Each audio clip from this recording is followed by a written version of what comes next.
अस्सलाम वालेकुम काशकर भाइयों, आज हम आपको मोहम्मद अहमद चट्टा साहब जो हमारे उम्मीदवार हैं यहाँ से, कौन सा आपका एरिया? NA79 और PP 52। हाँ जी, ये इनका एरिया है। ये हामद नसर चट्टा साहब के जो बेटे हैं वो इलेक्शन भी पीछे कई सालों से जो है ना वो इलेक्शन के अंदर हिस्सा ले रहे हैं।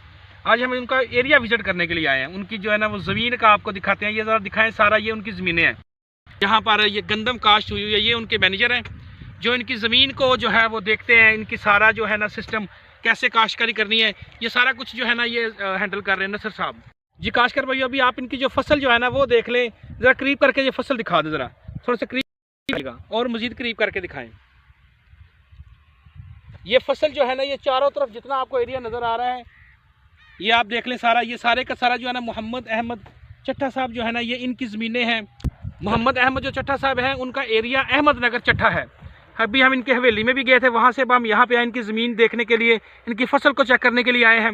अभी हम इनके जो मैनेजर हैं उनसे बात करते हैं कि ये यहाँ पर इन्होंने कौन सी जो है ना वैरायटी काश्त की है और कौन सी खादें वगैरह इन्होंने इस्तेमाल की हैं।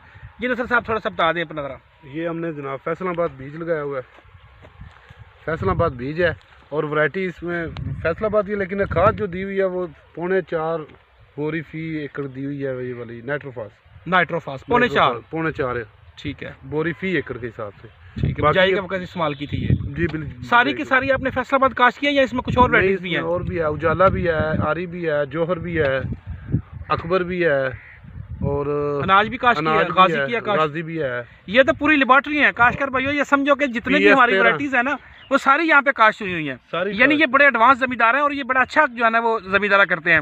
और इन्होंने नीचे देखे नाइट्रोफास इस्तेमाल किया और 4.5 बोरियां नाइट्रोफास बिजाई के वक्त इस्तेमाल हुई है। इस वक्त फसल की जो कंडीशन है, इसकी जो सेहत है वो काफ़ी अच्छी सेहत है इसकी। ये देख लें पौधे कितने माशाल्लाह शानदार हैं और इतनी ज़बरदस्त इसकी टिलरिंग भी है। ये भी मैं आपको 1-2 पौधे उखाड़ के भी दिखाता हूँ। ये देखें ज़रा काशकर भैया, ये इसके टिलर देख लें। अभी 1 महीने की फसल है और 3-3 टिलर इसके तकरीबन बने हुए हैं। सारी फसल की जो है ना इसी तरह है। अभी ये इनको पानी लगा रहे हैं, इसको ये साथ वहाँ पे पानी लगा रहे हैं। तो अभी बताएं ज़रा, इसके बाद आपकी कौन सी खाद इसमें इस्तेमाल करेंगे? इसमें ज़बरदस्त यूरिया फी एकड़ के हिसाब से 1 बोरी डालेंगे। 1 बोरी? आप कब से ज़बरदस्त यूरिया इस्तेमाल कर रहे हैं? ये लास्ट ईयर से। पिछले साल भी की थी इस्तेमाल? नहीं, कनक इसको गंदम को नहीं, सिर्फ उसको धान को ही की थी। धान को, गंदम को पहली दफ़ा कर रहे हैं? पहली दफ़ा कर रहे हैं। इससे पहले आप दूसरी आम यूरिया इस्तेमाल करते थे? जी, एंग्रो यूरिया। ठीक है, उसके बाद और इसके दूसरे पानी पर खाद इस्तेमाल करते हैं आप लोग? नहीं, दूसरे पानी। इसके ऊपर फिर स्प्रे कौन सी करते हैं आप लोग? स्प्रे पिकट ही करते हैं। पिकट करते हैं, नटीवो करते हैं? नटीवो भी। ठीक है, ये आप 2 स्प्रे। और इसकी जड़ी बूटी वगैरह का कुछ जो है कंट्रोल के लिए कौन सी जड़ी बूटी के लिए? वो एक मुख्तलिफ हर दफ़ा हमारा जो डीलर है ना वो मुख्तलिफ हर दफ़ा भेजता है। कुछ हमें कोई पक्का नहीं है इसका पता कि यही चीज़ कंफर्म यही भेजेगा वो। जी, वो मुख्तलिफ हर दफ़ा को भेज देता है, लेकिन मैं उससे बात करके आपको बता दूंगा वो भी कौन सी है। अच्छा काशकर भाई, ये आपने इनकी बातें सुन ली है। मैं आपको थोड़ी सी एडवांस चीज़ें बताता हूँ कि अगर आप वो चीज़ें भी ऐड इसमें करेंगे तो आपकी पैदावार जो है ना वो बढ़ सकती है। जो एडवांस ज़मींदार हैं, जो अच्छे ज़मींदार हैं, मेरी मुलाकात रहती है ज़मींदारों के साथ, मैं उनसे इंटरव्यू करता रहता हूँ और उनको हम जो है ना बताते भी रहते हैं चीज़ें, और मैं स्टडी भी करता रहता हूँ। तो जो चीज़ें इसमें थोड़ी सी एडवांस हैं वो ये समझ लें कि पहले पानी के ऊपर जिस तरह ये बता रहे हैं कि सर कि हम ज़बरदस्त यूरिया इस्तेमाल करते हैं। एक तो आपने ज़बरदस्त यूरिया की 2 स्प्लिट करनी है। एक पानी लगाने के एक दिन बाद कर लें उसकी आधी बोरी, और आधी बोरी आपने 6-7 दिन बाद करनी है। इसको फ़ायदा ये होता है कि नाइट्रोजन जो होती है ना वो ज़ाया कम होती है और ज़्यादा पौधे को मिलती है।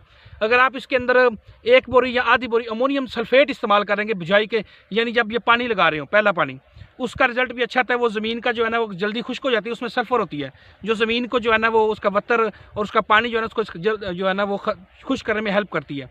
इसके अलावा अगर आप 2 किलो सल्फ़र डाल लें, अमोनियम सल्फेट नहीं डाला, 2 किलो सल्फ़र डाल लें, 80% वाला सल्फ़र डालेंगे वो और ज़्यादा अच्छा है, उसका रिज़ल्ट सबसे अच्छा है। लेकिन अगर आप दूसरा इस्तेमाल करना चाह रहे हैं तो उसका भी रिज़ल्ट जो है ना वो ठीक है। इसमें इसके अलावा भी आप कुछ तेज़ाबी खाद इस्तेमाल कर सकते हैं। आप इसके अंदर आप ह्यूमिक एसिड इस्तेमाल करें। ह्यूमिक एसिड जिसमें पोटाश हो वो ह्यूमिक एसिड इस्तेमाल करेंगे, वो भी ज़मीन के लिए, उसकी जड़ों के लिए बड़ा फ़ायदेमंद चीज़ है। इसके अलावा आप रिस्टा केमिकल्स की एक रूट स्टिमुलेंट आता है जिसको हम पाइलेटस कहते हैं, वो रूट्स की ग्रोथ को बढ़ाता है, उसकी टिलरिंग को इंक्रीज़ करता है। वो आप पहले पानी के साथ उसको फ्लड कर सकते हैं। ये खादें जो है ना अगर आपने पहले पानी पे इस्तेमाल करेंगे तो इसका रिजल्ट बेहतर आएगा।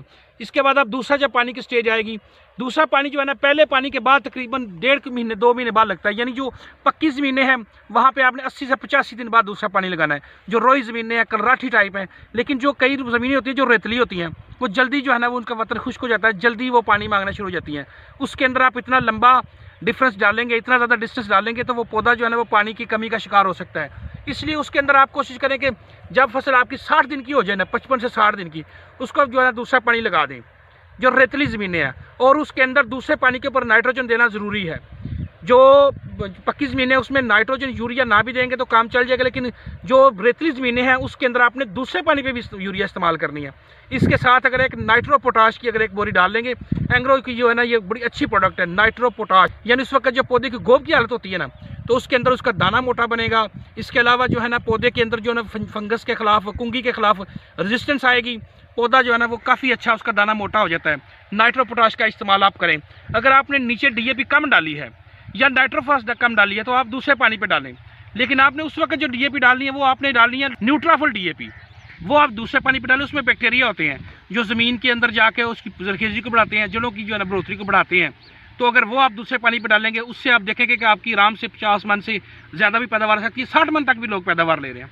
तो ये आपने दूसरा पानी जो है ना वो जो है ना रेतली ज़मीनों में 60 दिन के बाद, और जो पक्की ज़मीनें हैं जो कलराठी ज़मीन है उसमें 80 से 85 दिन बाद आपने दूसरा पानी लगाना है। उस वक्त क्योंकि गोब की हालत होती है पौधे की और उसको वो पानी की अशद ज़रूरत होती है, इसलिए आपने वो पानी मिस नहीं करना।